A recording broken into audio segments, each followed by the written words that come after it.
You know, it's crazy to me how these cruise lines are constantly competing with each other to see who's going to be the first one to jump in the water in order to see who floats or who sinks.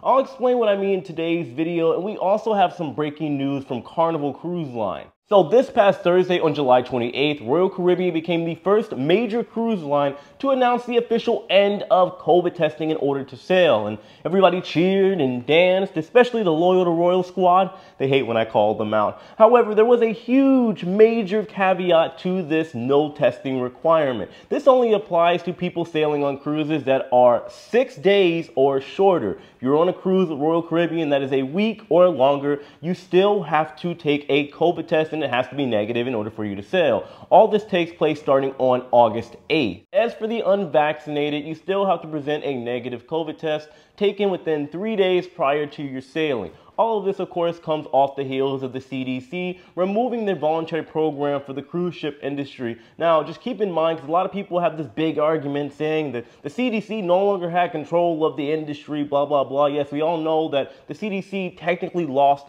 control of the cruise ship industry operating in the United States at the beginning of the year. However, when they created their COVID program, all of the cruise lines, especially all the major ones, still opted into the program, which means things didn't really change much. That is, of course, until about a week ago on July 18th when the CDC removed the voluntary program, and now a week later you have this with Royal Caribbean. And we also have some news coming a day later from Carnival Cruise Line. So get this, in breaking news during the evening hours of Friday, July 29th, Carnival Cruise Lines came out and announced that starting on August 4th, which mind you, this is 4 days prior to when Royal Caribbean is going to be making their COVID changes and policies. That's when all of it takes effect. Starting for Carnival on August 4th, any passenger that is vaccinated and going to be sailing on a ship that is 5 days or shorter no longer have to present a negative COVID test in order to sail. If it is longer than 5 days, well, you have to take a negative COVID test, but you have to take it within 3 days now instead of the usual 2. Carnival has also stated that they will no longer, on this date, August 4th, be offering in-terminal COVID testing for unvaccinated passengers. And anybody that is unvaccinated wanting to sail that is 2 and up must have a negative COVID test upon arrival to the terminal in order to sail. By the way, before I continue, I do want to clear up this one little detail because I know some of you are very technical about the details and all of that. I know I've been saying 5 and 6 days instead of 5 or 6 nights. Yes, you are correct. If a cruise line is doing any type of sailing, they go by nights, not days, because usually if you're going on a cruise, you are going to have a couple nights, and then the early wee morning hours, you're going to be back at your home port. So yes, I meant 5 or 6 days. But anyway, when it comes to all this, as you can see, Carnival and Royal Caribbean seem to be very neck and neck, right? They make these announcements within 24 hours of each other. They're making slight differences. Carnival implementing their new policies on August 4th, Royal Caribbean on August 8th, Carnival stating that it has to be 5 days or shorter, Royal Caribbean saying it has to be 6 days or shorter, and it's crazy how much they are just in competition with each other, and a lot of people don't like to hear this, but yes, they are competing large companies. They're not this big, happy family loving each other like you guys think, all right? It's competition, it is what it is at the end of the day, get over it. But I will say that obviously this is a huge, major, and good step, depending on how you look at it, in the right direction.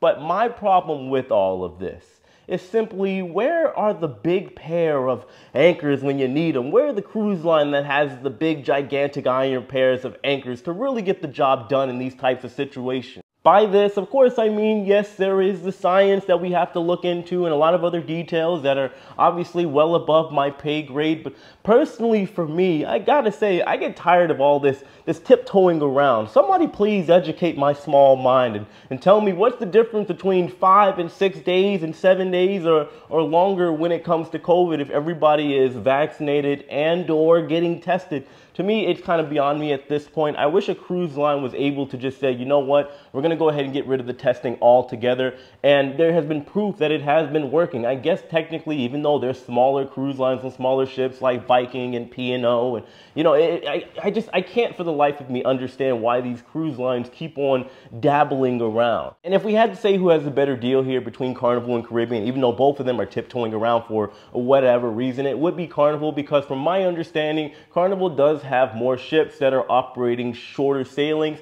meaning they can accommodate more people into their ships, creating more business for them as opposed to Royal Caribbean. I think at the end of the day, however, all of this COVID stuff, I get it in the name of safety and whatnot, but there has been arguments countless times that prove both for and against all the health and safety protocols. And I believe that if you're going to just go ahead and release all of the rules and whatnot, you should go ahead and rip the Band-Aid off. Somebody should do it. Who knows? Maybe it'll be NCL, but I guess we'll see in the not so distant future. Anyway, that's all I have for this video. Just know that I love and appreciate every single one of you, and I do want to hear all of your opinions in the comment section. I am going to wrap this video up. It's ridiculously hot in here where I am right now. Did you guys know that over in France, AC isn't super common? They use a lot of fans because a lot of the French around here, even in the French Riviera where I'm at, where it's super hot like it is in Florida, they believe that you can get sick a lot easier when you use your new modern AC system.